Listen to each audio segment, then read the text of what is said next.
Hello, welcome everyone. Great to have you aboard today. Um, just so you know, we're trying a whole bunch of different technologies today, so we'll be kind of going over them as we get started here. This is the first of a few live stream lectures that we're going to do for this course, those of you who are enrolled in the course. As you see, we have closed captioning going on. I'm hoping that this works well for those of us who appreciate a little bit of help in following along. Furthermore, I wanted to take a moment and kind of orientate you to what you're going to see here in terms of engagement. So you notice down here at the bottom, we have some little light bulbs. So the way these light bulbs work is as I see good comments, questions, answers, responses, things of that nature, I turn on a light bulb. And as you see, the light bulbs build up to extra credit. And you have to work a little bit to get to 1 point, but then it's easier to get up to 3 and then 6 and then 10. Culminating in 15 points extra credit, which may not seem like a lot, but trust me, once we do a few of these lectures, those points add up. Trust me, they add up. So just so you know, and then each time we get one of these points and so forth, we get a little fun animation just to kind of celebrate what we've done and so that I can play with some of my tech here. All right? So that's what we have going on here.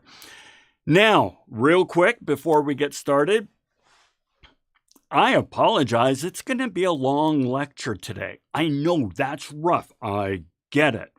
But you have to understand, this is a summer course, which means it's 12 instead of 16 weeks. Furthermore, we don't meet next Monday. There's no live stream next Monday because here in the U.S. it's Memorial Day, which means we are going to cover a lot today. All right? But don't worry.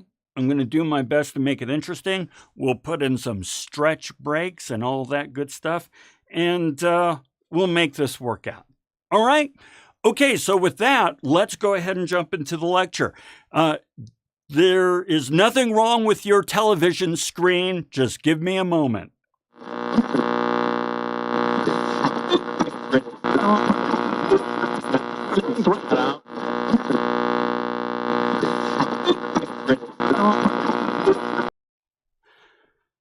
And I'm going to come on down here. There we go. This way I can go ahead and show you the presentation, and we have our closed captioning going on here. And yeah, we can just follow along this way. All right. So yeah, we are talking about every aspect of what I call the communication life cycle, okay? All the way from purpose, audience, channel format, all culminating in content and tone, all right? Oftentimes when we communicate, we're fixated on the message, content, right? The message, the content, without really taking any time to think about purpose, audience, channel format, any of that stuff. So the case I'm going to make to you today is that it's actually really important to think about that stuff when we are communicating with our audience. Now, a lot of the things that we talk about today are applicable to external audiences as well as internal audiences. We are talking the fundamentals of communication here. But just as a reminder, this is an internal business communication course, meaning we are communicating with people inside of our organization, whether that be work or a class or even a family, if you're planning a family trip or a shower or something like that, internal to an organization. Okay, so let's go ahead and get started. The way we're going to do this is we are going to start with purpose. Everything starts with purpose. I mean, everything. If you don't have a purpose, there's no point in communicating. There's always a purpose. Without a purpose, there'd be no reason to communicate. The question is not whether or not you have a purpose. The question is whether you understand your purpose. Now, I know that sounds kind of ridiculous, but trust me, there's many ways in which we may not fully understand the purpose of our own communication. Let me show you what I mean, okay? First of all, we have overt purpose in our communication. This is an objective that we totally understand and we have for the whole world to see, okay? So for example, right now, at this moment, my purpose is to educate and inform. That's my overt purpose. That's what I've stated, and I know what it is. In your case, your purpose in communicating will be to learn and understand, and to get some extra credit points as you guys comment in the sections there. Go ahead and jump in there. Sometimes our purpose is to entertain, build relationships. If you're on a date, you're building relationships. Frighten or threaten if you want to tell a scary story or something like that. Embolden, encourage. These are overt, explicit purposes that we may have in our communication. But then we also have covert purposes. By this, I mean, I know I have this purpose, but I am not explicitly stating it. I don't necessarily want you to be consciously aware of this purpose that I have in communicating. So, for example, maybe I want to endear myself to you or flatter or intimidate. Sometimes a covert purpose could be to intimidate. We're going to talk more about that in a future lecture. Maybe we want to come across as smart and informed. For example, right now, I'm using a lot of different technologies in delivering this information to you. My covert purpose is to come across as somebody who is technologically savvy, somebody that you can engage with, and maybe more technologically advanced than you might think for my age. We're going to talk about that.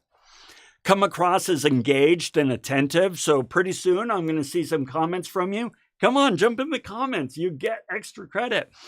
You want to show that you're engaged and attentive so that you're like, hey, I'm with you in this class. I want those points.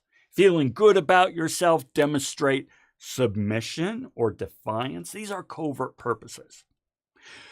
But now sometimes there is an inadvertent purpose in our communication, meaning this is something that you're communicating without you really realizing you're communicating it. You're oblivious to the fact that you're communicating something. Sometimes, it's admiration. I'll tell you something. I hate this about myself, but it's who I am. I get kind of starstruck. Right? When I meet a celebrity or something, I get kind of stupid and it's weird. I don't want to communicate that, but clearly they can probably see deer in the headlights with me and admiration. Boredom and detachment, right? Maybe this is something you end up communicating that you're not really aware that you're communicating to somebody. Resentment, disdain, fascination, incredulity, eagerness. These are things that we often communicate without realizing it.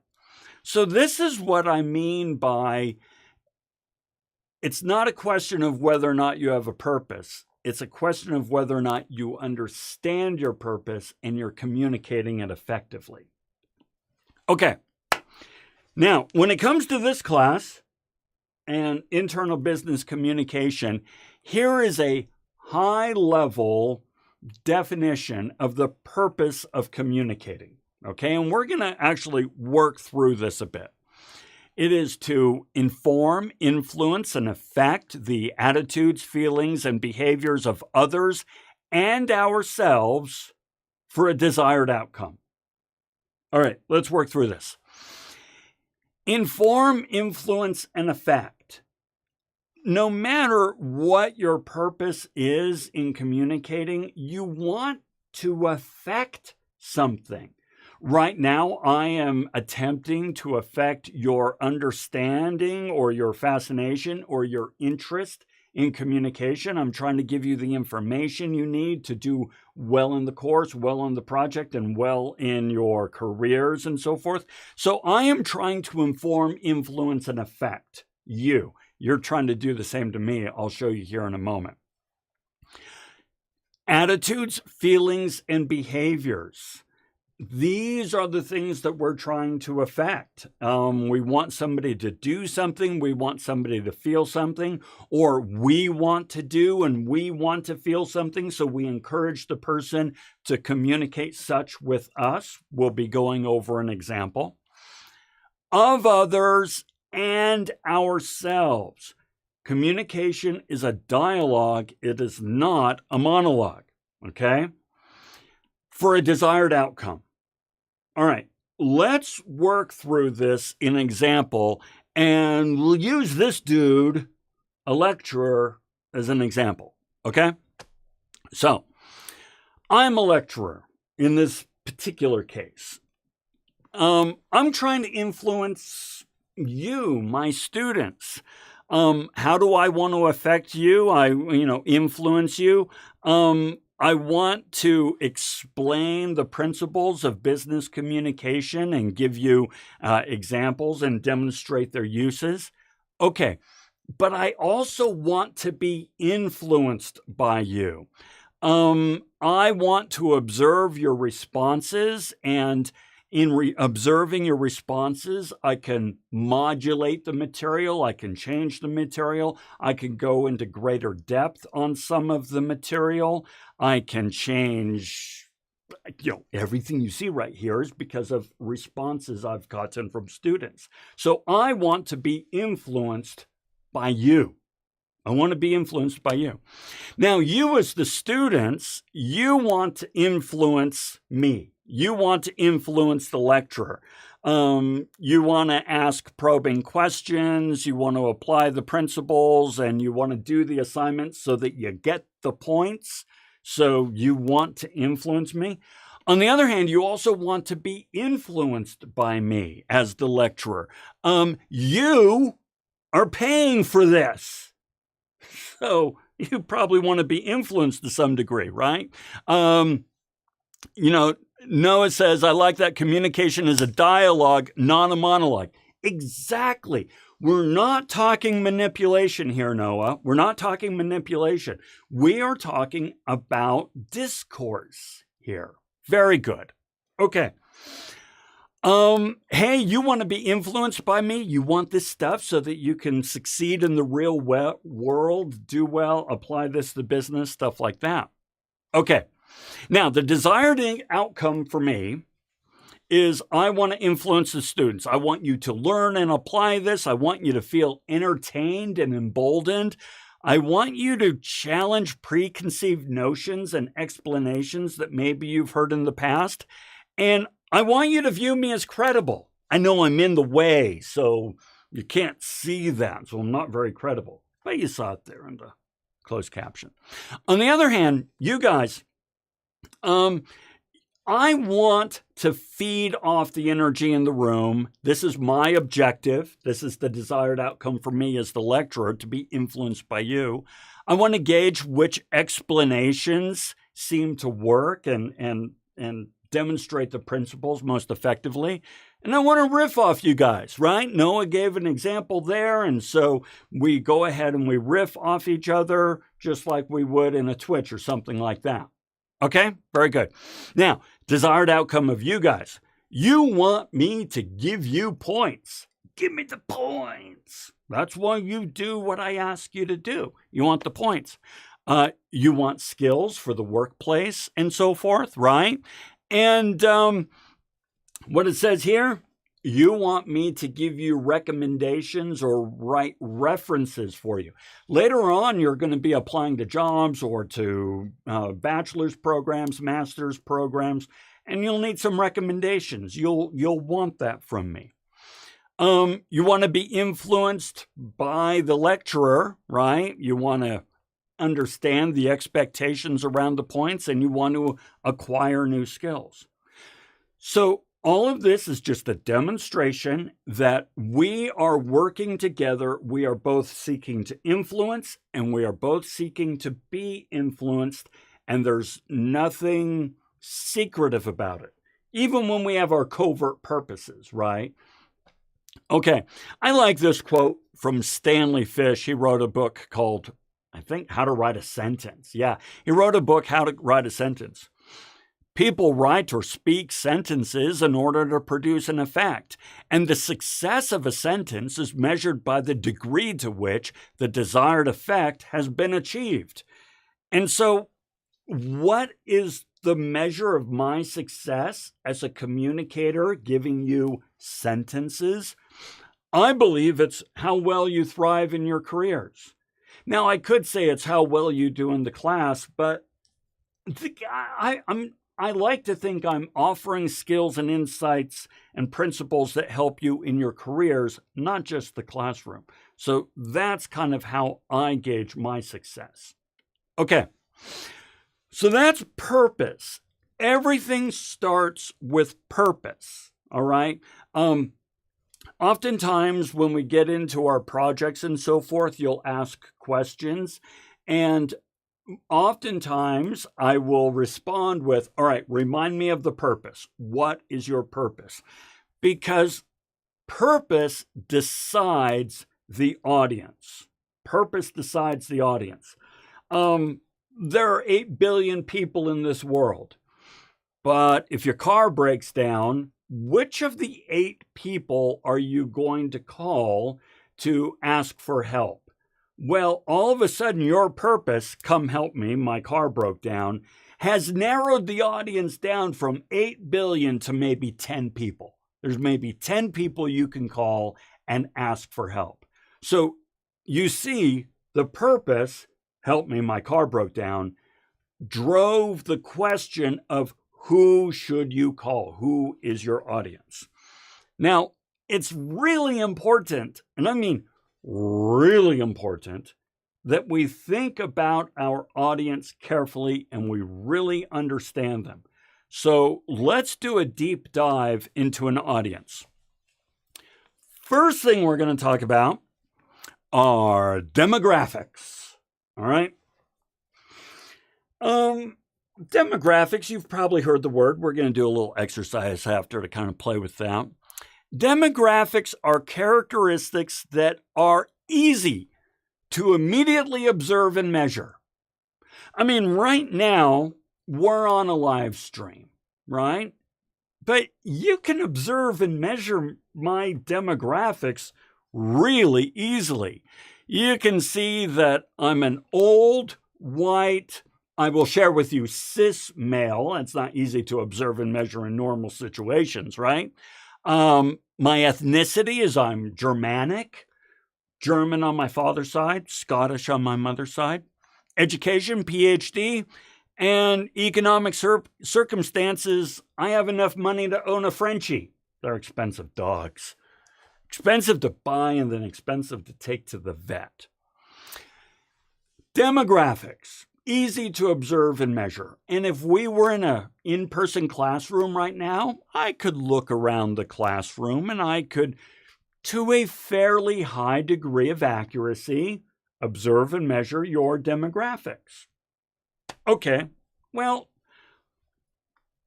demographics aren't really that interesting, though. They don't really tell us a lot. Don't worry, we're going to loop back to it to talk about why we care. What we really care about are psychographics, okay? Now, psychographics, do me a favor, jump in here in the comments there, in the chat, and tell me, I'm going to go ahead and go out on a limb to say that you've heard the word demographics before. you've heard of demographics. Tell me, just say yes or no, whether or not you've ever heard the word psychographics before. So jump in the chat there and just say yes or no if you've heard the word psychographic before. Now, as you do that, let's talk through these. Psychographics are things that direct and justify how we live our lives, how we behave, how we think, things like that. So, for example, lifestyle, behavior, habits, opinions, tastes, attitudes. Noah says, no, I don't think I've heard psychographics before. That's not uncommon, Noah. See, here's the thing. Samuel, no, haven't? Yeah. You see? Here's the thing, guys, is demographics are easy to observe and measure. Therefore, we've all heard demographics. On the other hand, psychographics, they're not easy to observe and measure at all. And yet they are what matters the most. Let me repeat that. Psychographics are far more important than demographics when it comes to understanding and communicating with our audience. So now, why is it that we focus on demographics so much? Well, here's the thing. We use demographics as a back door to psychographics. Truth is, we don't care about demographics. We care about psychographics. But since psychographics are hard to observe and measure, we use demographics to kind of guess. When trying to understand someone you don't know, demographics may provide a framework for generating some initial assumptions. Now, if this sounds like stereotyping, it is. This is stereotyping, all right? Stereotyping is normally used as a pejorative term, meaning we don't like to stereotype, and for a good reason. But stereotyping actually serves some really, really important functions in our society. So, for example, when you sign up for this class, you stereotyped and you just assumed that today's live stream would be in English. Nobody sent me an email asking me what language this class was going to be in. Now, moi, je parle français, donc on peut faire de cours en français si vous voulez. I have no idea what that came up with in the closed captions. I apologize. Nihongo hanasimasu. So if we wanted to do this in Japanese, we could. You didn't ask because you made a stereotype assumption, and it just happened to be correct. Stereotypes allow us to function in society without having to reconstruct a context with every initial meeting. So, as I say here, stereotype can be a helpful way to initiate a social interaction. But it's an awful way to pass final judgment on those interactions or individuals. Okay? So we do not want to rely on stereotypes for making the decisions. It's a great way to initiate a conversation. So let me show you what I mean. To form accurate and fair judgments about others, it's important to get past the stereotypes and delve into their individual experiences, values, unique characteristics. People are more than the sum of the parts of their memberships, so we want to make sure that we really get to know them. So let's play with this. We're going to build up, hey, Noah, clap, clap, clap. We're getting up there. We're getting up there. So let's play with this for a minute, all right? You know that I am an old white male PhD and I own a Frenchie, all that sort of stuff. Give me some assumptions here on using stereotypes, on some of my psychographics. Tell me about me. Tell me about my lifestyle, my behaviors, my opinions, my attitudes, my tastes, maybe some of my habits. Use demographics as a backdoor to these, and then we're going to explore them. And so with that, we're going to take 2 minutes and do this real quick, and we'll get our first extra credit points.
Okay, your chicken. I don't see any assumptions from my demographics. I'll give you some examples. Oftentimes, since I'm an old white male in Utah, there's an assumption that I'm conservative. Okay, not really, not really. But on the other hand, I keep my options open. But I actually grew up in a very liberal family. I grew up in the Bay Area in California, and so I have a very liberal upbringing. A lot of people say, well, if you're an old white male in Utah, you like to golf. No, I don't like to golf. I don't like to golf at all. Other people will say, well, you're probably married with kids. Yes, actually, in point of fact, I am married with kids. Other folks say you probably like to spend time mowing the lawn, taking care of your yard. This is things that old white males like to do. And you would be correct. I love my yard. I spend a lot of time in my yard and so forth. So this is an example of where you can use demographics to initiate the conversation, but then really get to know the person by delving past those demographics and getting into true psychographics. Okay, that brings us to context. Now, folks, okay, hey, Noah, I bet you have a habit of looking at situations and problems with a business mindset. Yes. Noah, you are correct. And that is a good, that's an example of looking at my demographics and saying, well, PhD and teaches business class and old white male and all that. You probably look at things as a business problem. You would be correct there, and we could play with how I use the 5 whys or how I think about the law of depreciating return or thinking on the margins. Yeah, and these are all aspects of business problem solving that I try to bring to my life right? Time management. Absolutely. Absolutely. Let's talk context. Now, folks, I want to give you a heads up. Context tends to be the most, I don't want to say difficult, but it's kind of a tricky thing to wrap our minds around. So you got to kind of say, okay, I'm going to open my mind to some new thoughts here. Context is the ways in which the circumstance or environment or those present, social relationships, background information, shape the meaning and interpretation of the messages exchanged between individuals. Okay? So we're going to do some examples. There's 4 kinds of context: temporal, physical, social, and cultural. Let me give you some examples to show you what I mean. Let's talk temporal context.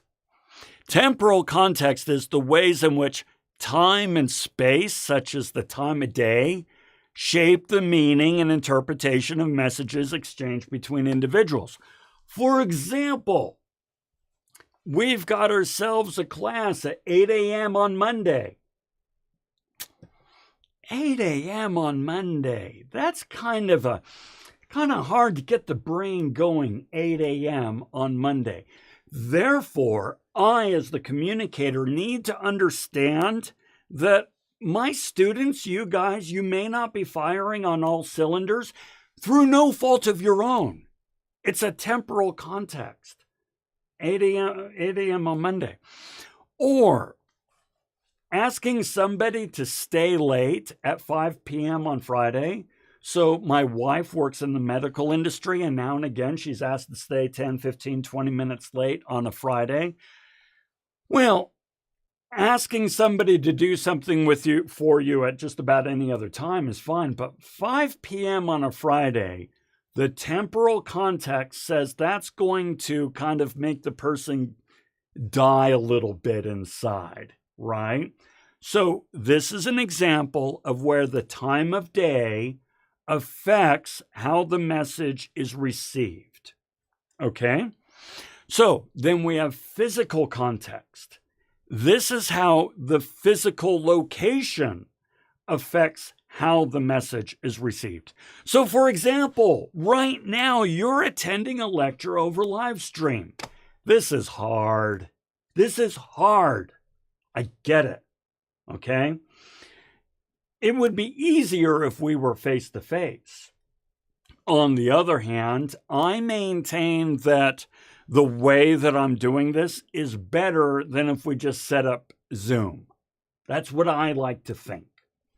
I might be wrong, but I like to think it, and I like to think what I like to think. Anyway, it's over live stream right now, which means that for me to communicate effectively with you, I need to understand the physical context, and I need to bring the energy. I need to bring some animations. I need to say, let's stay focused, right? Get your attention, things like that.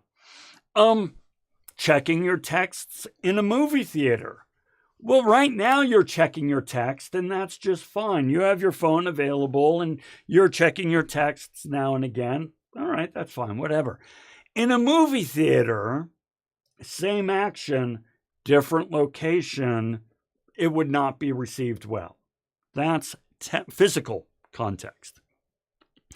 We then have social context. This is how does the social relationship, the strata between the individuals communicating, how does that relationship affect the communication?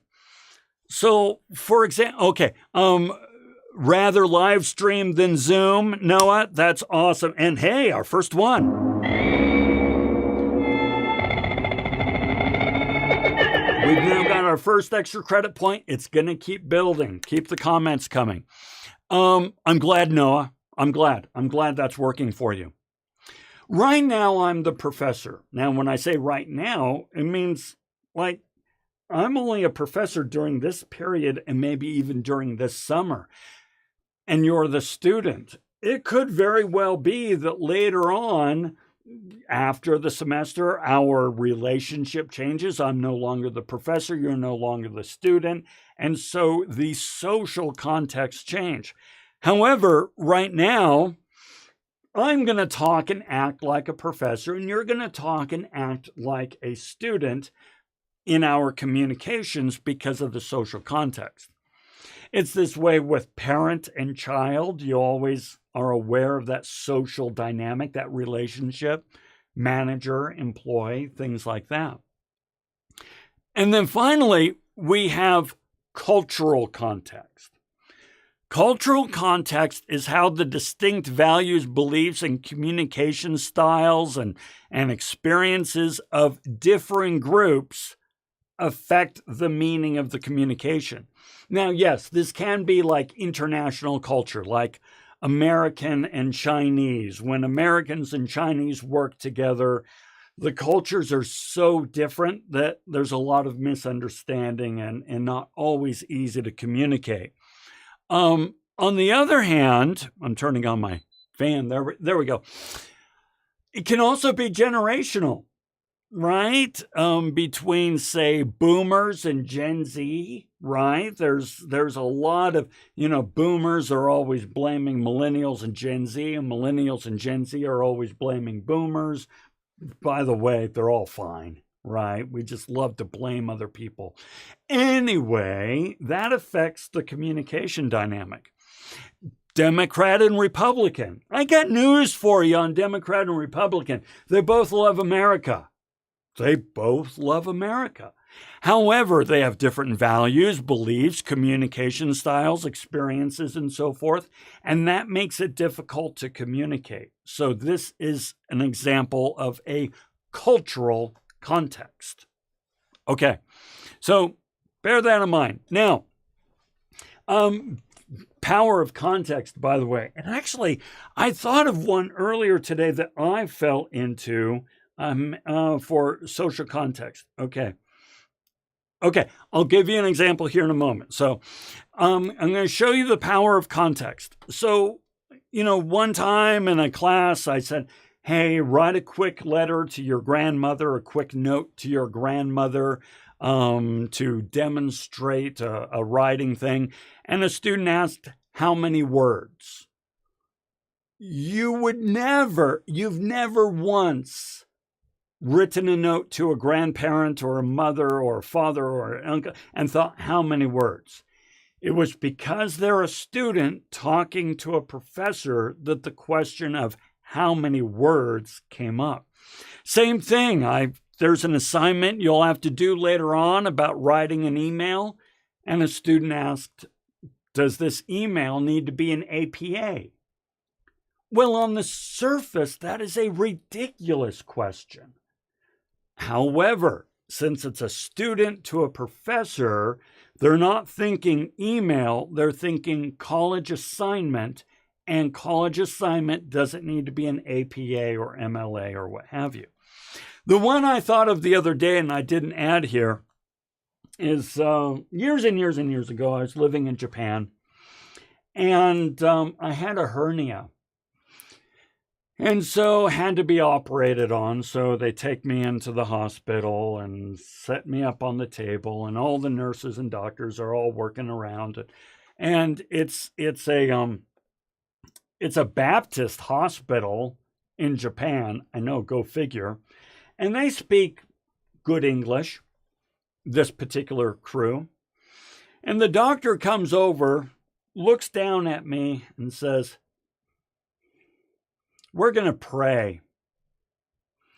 Now, you have to understand, given the context, I am a patient on a table about to be operated on in a strange country, and the doctor looks at me and says, we're going to pray.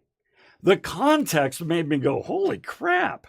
But of course, you think about it, it's a Baptist hospital, it's part of their regular, processes and so forth. But the context of the situation kind of made me take aback, right?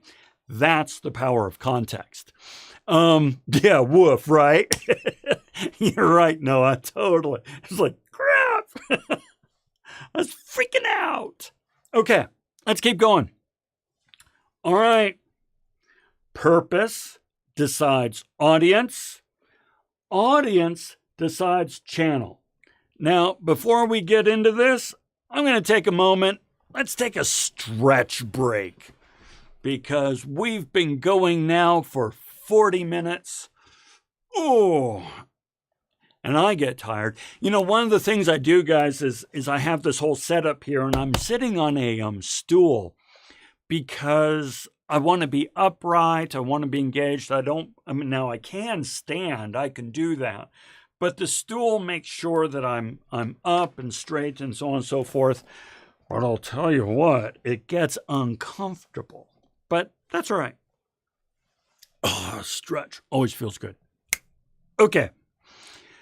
Audience decides channel. I mean, just as in the purpose narrowed down 8 billion people to about 10 in terms of, hey, my car broke down, I need some help. Well, there are an infinite number of channels out there, but your audience and the purpose pretty much say, hey, you got to call somebody or text someone. That's about it. If your car is broken down, it's call or text. Email may not be all that effective. Doing a memo certainly isn't effective. You see what I mean? So let's play with that for a while. All right. Yeah, here we are. A channel is the medium we use to communicate our message, right? Any single form of communication is a channel. We have really obvious ones like email, video, Slack, a PowerPoint presentation. These are all channels, okay? But then there are some not so obvious ones, such as body language. Right now, I'm using a variety of channels. I am using body language. I am using a PowerPoint presentation. I am using closed captions. And every once in a while, I'll use an animation, right? Let's pull up, we'll go ahead and do this one. Now go away or I shall taunt you a second time. That's all right. I'm not going to taunt you. But you see, I'm using different channels to communicate. By the way, dress, how you dress is also a communication channel. I actually ordered a new shirt. I ordered a new shirt this morning that I think would go well with this whole look. So these are all channels. Now, there's lots of channels. The problem is we tend to get lazy and we just choose the same channel time after time after time. Emails, flyers, Slack. We don't often sit down and figure out, okay, based on our purpose and based on our audience, we need different channels. So, for example, that's why you see me doing what I do here. No, not that button. We want good buttons. You know, the channels that I'm using right now are all because of my purpose and audience. And that is why we're doing the streaming, say, instead of just this, lame talking Zoom meeting, right? This is me trying to connect with my audience in a way that has meaning and purpose to them. Now, that being said, let's face it, I have my background that I like and so forth, but you get the idea. Okay. So with that in mind, here are some things that we need to consider when selecting our channel. We're going to fly through all of these, okay? Richness, effective versus efficient, synchronous versus asynchronous, push-pull, all of these, let's work through them. The first one is richness. As you can see there, Lon, you're in the way. There you go. Less rich channels are more efficient. However, they are less effective. The richer a channel is, the less efficient it is. However, it's more effective. Let me show you what I mean. Let's say that somebody just posts a flyer in an office somewhere. It's a flyer on an office. It's actually really efficient because you can post it up in a flyer and everybody who walks by is exposed to the message. However, it's not very effective because nobody reads it. Nobody reads it. Let's move up. Let's look at an email. Once again, it's pretty efficient. You can send a blast email to a whole bunch of people. So I can send an email to all my students, for example. That's pretty darned efficient. Still, it's not really all that effective. A lot of folks don't read the email or they don't check their email and so forth. So an email is not very rich. It's just text. Just text. Now, a video, now we're getting a little bit more effective because we're using a myriad of channels. Remember, we have all kinds of stuff going on, facial expressions, gesticulation, and PowerPoint presentations. So we're moving up the effective scale. However, it becomes less efficient. You take a live stream like we're doing right now. More rich, more effective, but this is kind of, involved to put together, not very efficient. Then we have a classroom, then we have a one-on-one meeting. Now, a one-on-one meeting is far and away the most effective way to communicate. However, you can't have a one-on-one meeting with 10,000 people or 180,000 people if you have a big company. So when we're trying to figure out what channel to use, we're trying to find, that right balance between efficient and effective. And Noah says it just shows that people have a something or another. We'll see the rest of it there. They definitely have a preference and a budget and how much time they can spend on these things like that. Okay. Then we look at synchronous versus asynchronous. Okay. Synchronous means that the communication is happening in real time. So right now, if you are in this live stream, we are having a synchronous meeting. We're here at the same time. It allows for immediate feedback, a sense of presence, allows for spontaneous discussions, rapid decision makings. So a face-to-face meeting, a telephone conversation, a synchronous live stream like what we're doing right now, or a Zoom meeting. This is a synchronous channel. Noah says, have a richer experience with people involved in delivering the message via spokesperson professor. Yes. Excellent example. Yeah. And that's why, say like if you do this course or any other course as an online course, that's really convenient because it is asynchronous. You can do it on your own time. You have greater flexibility, but it's not as rich. So asynchronous channel, as it says here, communication that happens at different times. So not everybody needs to be present at the same time. Participants can respond and contribute at their convenience, flexibility, and so forth. So email is asynchronous. Canvas, the website, all that information that's on Canvas for this course, that's asynchronous. And if you are watching this recording after the fact, you're not here currently, but you're watching it after the fact, this recording becomes an asynchronous channel. So this is something else you need to think about in terms of how you want to get that communication across and what your purpose is. If your purpose is to let them know that something's happening next week, that can be asynchronous. But if you need to make a decision right now, pick up the phone. Don't send an email. Okay. We then need to look at push versus pull.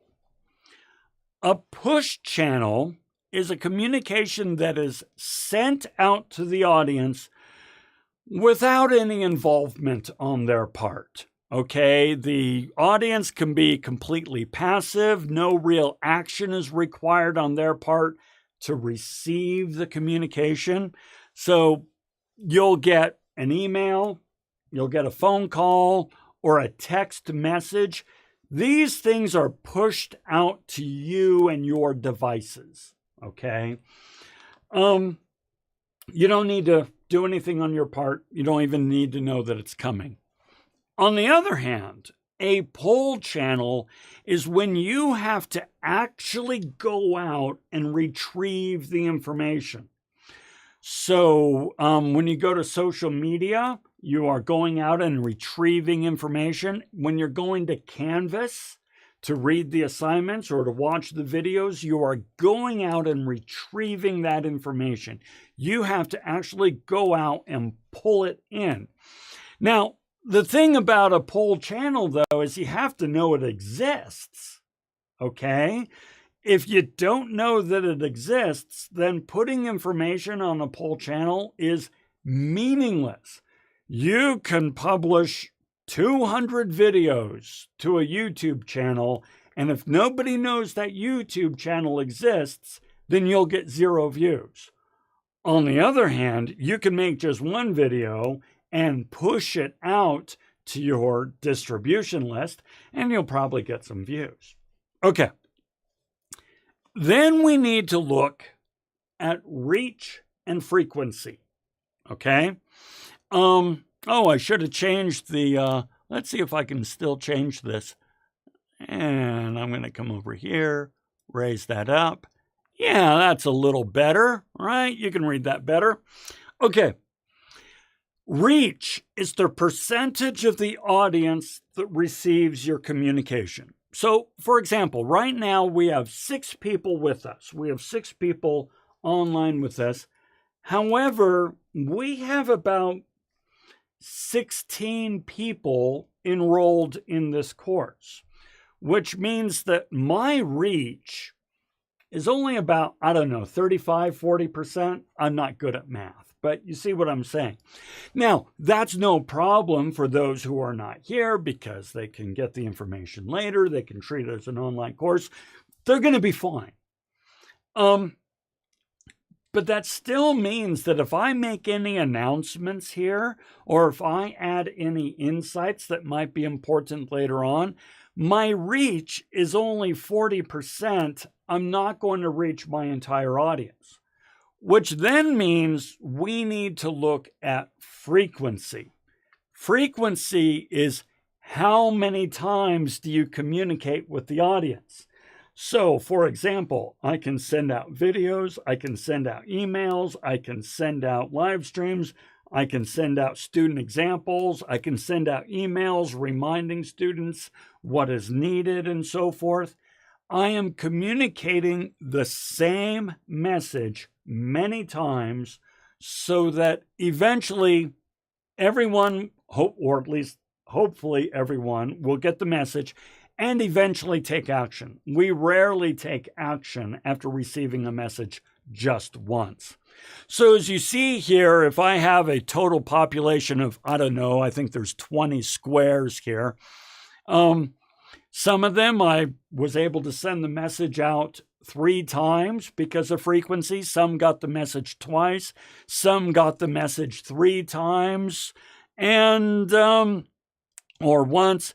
And then some never got the message at all, because even if I use a whole bunch of channels, in communicating with my audience, in this case, you, my students, even if I use a whole bunch of channels, there will always be people who don't receive the message. That's just normal.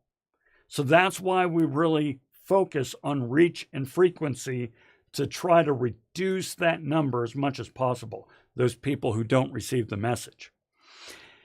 And that's why we have media mix. We use a whole bunch of channels to communicate over and over and over. These are channels that I use with you, my audience. We have Canvas, the LMS, Learning Management System. That's Canvas for us. I use videos, I use emails, live streams, study guides, and student examples and other examples. These are all channels that I use in my media mix over and over to increase the frequency of communication with you and hopefully increase my reach. Okay? That's how we use a media mix. But then we got to think about saturation. You know, guys, let's look at your situation right now. Right now, you've got this live stream going. You are texting with someone. You might have a video up on another screen. You might be gaming on another screen. Okay, this is not a judgment call, all right? Because I do this stuff too when I'm attending a live stream. I do it too. I'm with you. But the point is, you're saturated. And so it's really incumbent upon me to make this stuff interesting and fascinating and engaging enough that I can at least have part of your attention. The degree to which a channel may be buried with clutter, especially with something like email, if you get 30 emails a day and you're always deleting your email, yeah, it's going to be hard to break through the clutter that way. Okay, that brings us to format. We're getting there, folks. We're getting there. Hang in there. The channel decides format. Now, let me ask you this. How hard do you want to make your audience work to understand your message? In other words, how hard do you want to make it for them to say yes? Okay? You want your audience to understand your message easy, quickly, clearly, and you want them to get to yes as quickly as possible. Format does that for us, okay? So, for example, managers don't want to spend a lot of time reading resumes. They want to be able to easily and quickly separate the wheat from the chaff and find those candidates that best match the job description. I could keep reading, but right away, you know that this is one of the most annoying slides that you've ever seen. And I see this sort of thing a lot. This information that's up above, right up here, this is valuable information. But because of the format, you are never going to read it. It annoys you. It is ineffective because of poor format. On the other hand, here's the same information, but it's in a format that's easy for you to understand, and it makes your life simple. Structure and format make it easier for our audience to, get the information they want, to take the actions we want. It compartmentalizes the information into bite-sized chunks, provides predictability for the receiver, makes the content easily scannable, and conveys credibility. And you especially want to do all of that with a resume, for example. You want to make it really easy for your hiring manager to say yes. That's what format does for us. Furthermore, format is in and of itself an aesthetic. It's almost like a graphic, and graphics are used to convey a tone and an aesthetic. So we have this horrible example that I created.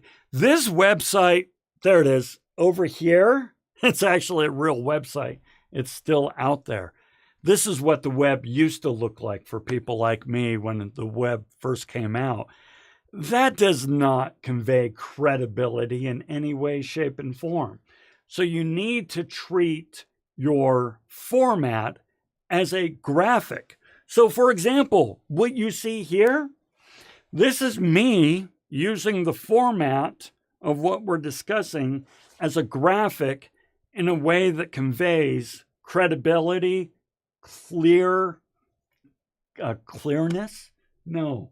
Clearly conveys the information. How about that? Okay, our last one. Content and tone. I feel like I'm, content and tone. Like I said at the beginning, we tend to fixate on content and tone from the very beginning without thinking about all this other stuff, okay? We need to understand all these other constraints before we figure out our message. So we need to understand purpose, audience, channel, and format before we even start thinking about our message. So the purpose drives the messaging goals and the key messages we want to use to try to persuade our audience to take the desired action. The audience tells us how best to frame our message, the words we use, the examples to offer, benefits to offer, to make the appeal. The channels and accompanying media mix decide what kind of content to include: text, audio, imagery, gesticulation, aesthetics, and in what amount. And then the format provides a structure for the content, opening opportunities and constraints for us to consider when crafting our message. So it all comes down to content. All these things lead up to it.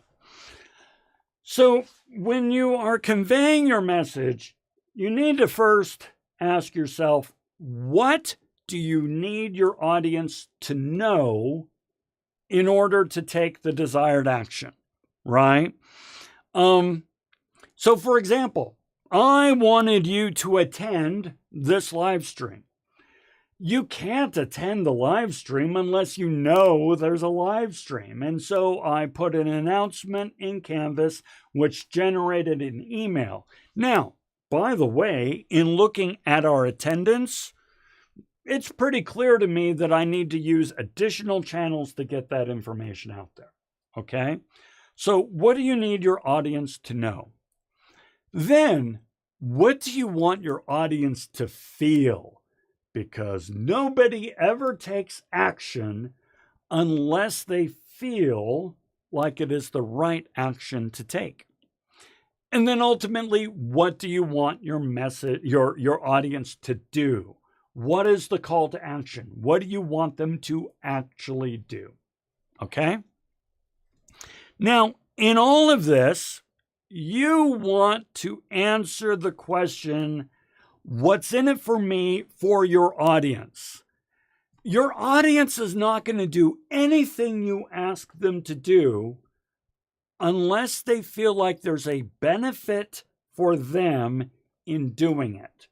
If they don't see the benefit in taking the action you ask them to follow, they're not going to do it. They're not going to do it. So you really want to make sure you have good, clear main messages, the main reoccurring messages that you state and reiterate to help the audience through the messaging goals. Know, feel, and do. So you want to have those key messages in mind.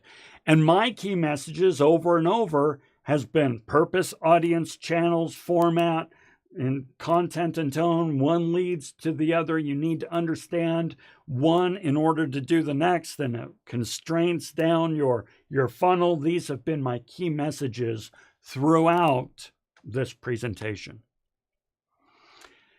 And then finally, there's tone. You know, especially when it comes to verbal communication, check this out. 7% of the meaning in the message is derived from the actual words spoken. In other words, if you're trying to convey information, the words you choose only account for 7% of what you're conveying. 38% of the message is paralinguistic, the way things are said, the tonality. And then 55% of the message comes across in facial expressions and body language. This is why you can say to a dog, "Who's a stupid little dog? Who's a stupid little silly dog?" And the dog gets all excited. Where if you were to say to the dog, "I love you so much," the dog would jump and pee itself, right? The meaning of the words were irrelevant. It all came across to the tone and the facial expression and the gesticulation, the body language. For those of you who speak a foreign language, you kind of experience this when you're talking on the phone with somebody. Like I said, I speak a little bit of French and Japanese. I used to speak it much better, but not anymore.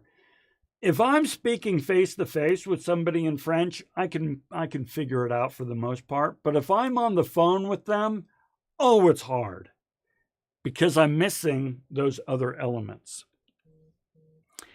And folks, holy smoke, there we go. I told you this was going to be a long lecture. Yeah, hour and 10 minutes. That's tough.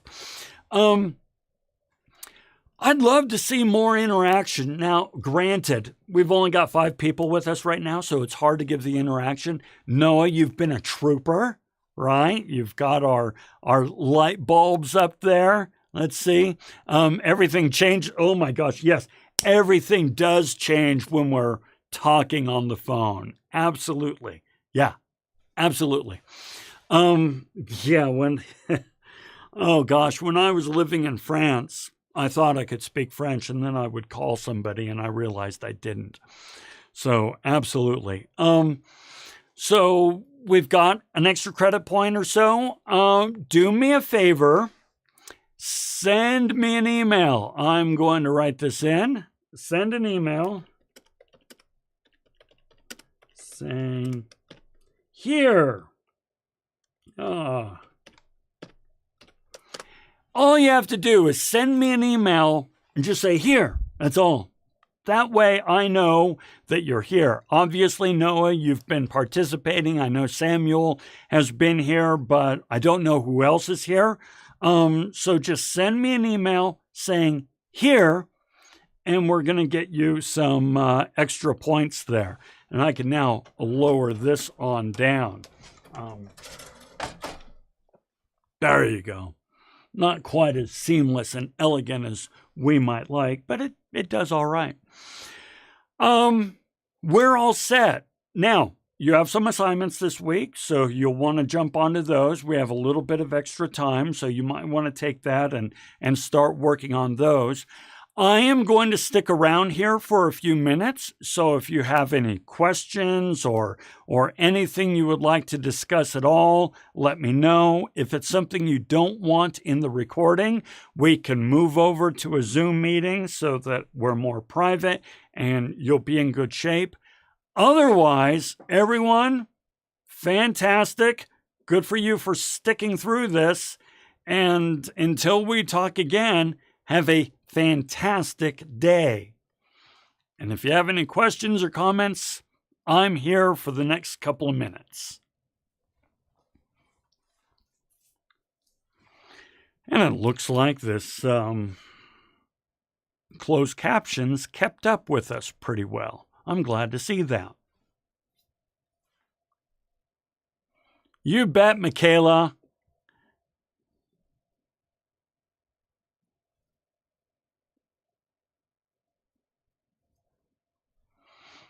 We'll see you, Samuel.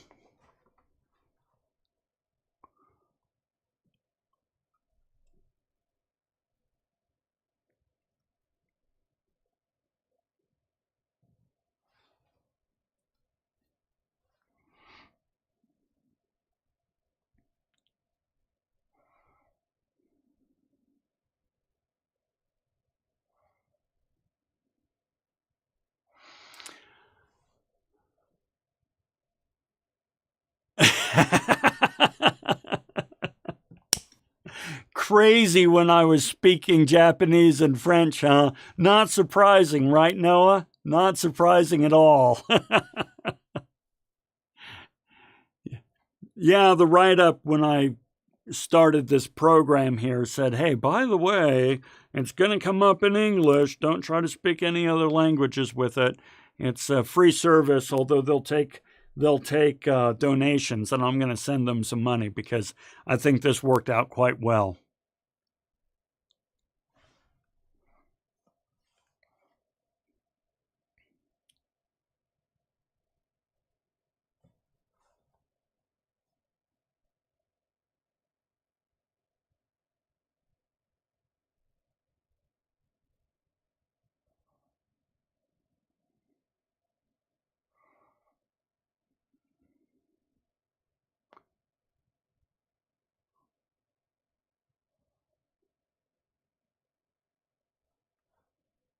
All right, well, it looks like folks are dropping off, so I'm going to go ahead and sign out.